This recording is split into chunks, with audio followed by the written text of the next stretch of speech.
The Ballad of Michael Hoade tells the story of a 31-year-old shopkeeper from Caherlistrane who was shot by members of the Crown Forces during the War of Independence. Michael Hoade was the youngest of a large family from Ballad on the edge of Caherlistrane village.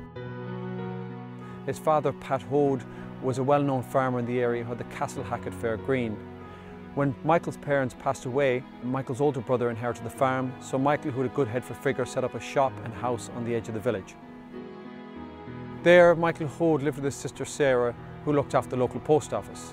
Michael was a prominent member of the local GA club, was active in the Irish language movement, and it seems was a member of the Irish Volunteers or Irish Republican Army. On the 18th of January 1921, IRA volunteers from Galway, Castlegar, Annadown and Craigmore attacked a party of auxiliaries at Kilroe Cross between Headford and Galway. Crown forces reacted swiftly and severely, burning crops and properties in the area and killing 4 men across North County Galway. On the 22nd of January, 4 days after Kilroe ambush, 20 or so policemen, a district inspector and an RIC sergeant surrounded the house of Michael Hoade, and there are 2 versions of events that followed. According to the police, Michael ran out the front door of the house and fled across the fields. They shouted "halt or fire," but he kept going. The district inspector then ordered his men to shoot. Michael was hit several times and fatally wounded. The police carried him back to the house on a makeshift stretcher and he died on arrival. Hoade's sister Sarah, who was the only other person in the house, gave a very different version of events. Sarah was upstairs and saw 2 or 3 lorries and a touring car approaching the house. She called to her brother, "Here are the black and tans, Michael, they are coming in," and he replied, "What do I care?" She said her brother was taken from the house and shot, and that afterwards one of the killers remarked to her, "There will be no more ambushes now."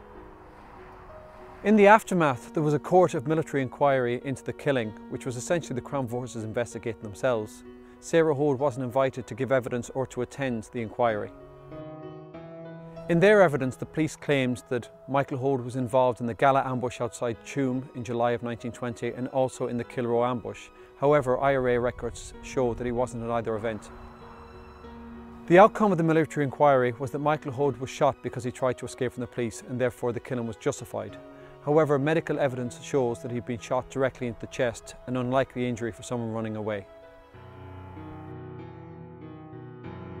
Not long after the killing of Michael Hoade, a man by the name of Tommy Farrell from Carraun outside Belclare composed a ballad in his memory. So now, a century later, the Lardner family have come together to revive that song in a special performance. My name is Rosaline Lardner. I was born a couple of miles from here, and the writer of this ballad was a man called Tommy Farrell, who was our next door neighbour. I remember him as an interesting man who visited our house very regularly when we were young.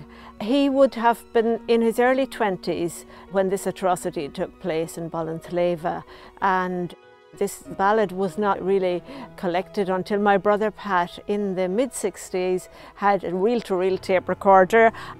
He taped it. Now those tapes are long since gone, but luckily most of the ballad survived in Lardner family memory, my brothers and my sister. That's the ballad we are now going to sing here in Keane's of Caherlistrane. I hope you'll enjoy it.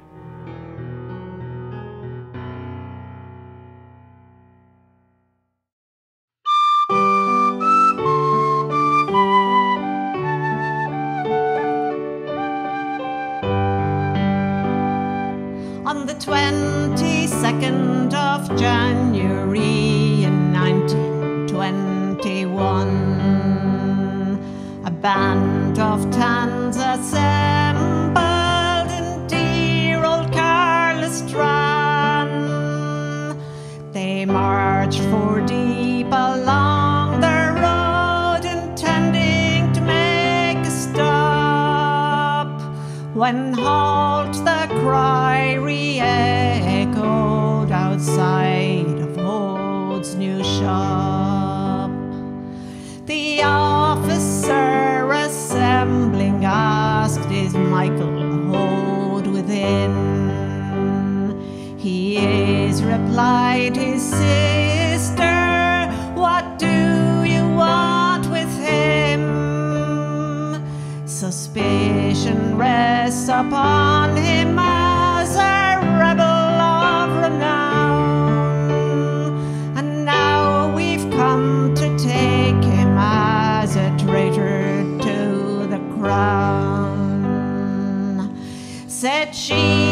he is no traitor, no crime has he e'er done, save fighting for his country as many before have done, save fighting for his country, and he means to set her free, in spite of all ye black and tans and English tyranny.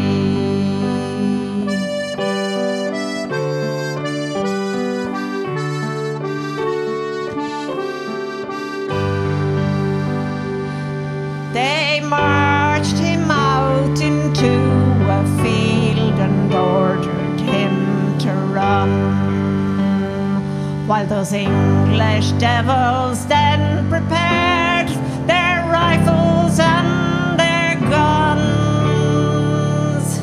Each hand discharged his weapon as poor young Michael ran.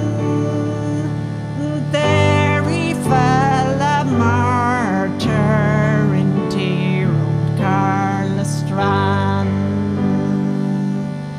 The people gathered round him then to see if he was dead.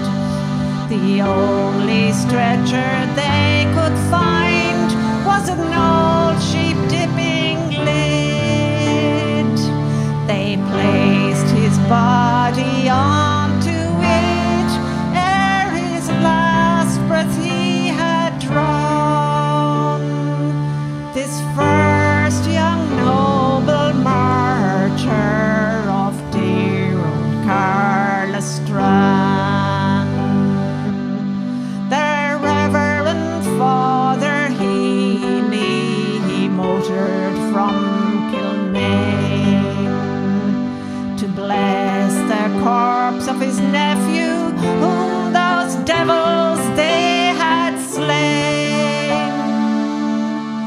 Then his loving sister said his body should be in church, but the officer commanding said there must be an inquest. Then up spoke Father Healy without a moment's pause. To the chapel we will take him now, despite Greenwood and his laws. So they brought him to the chapel with many a fervent prayer, and laid his mortal body before the altar there. And on the following morning High Mass was chanted there by the holy priests of Caherlistrane.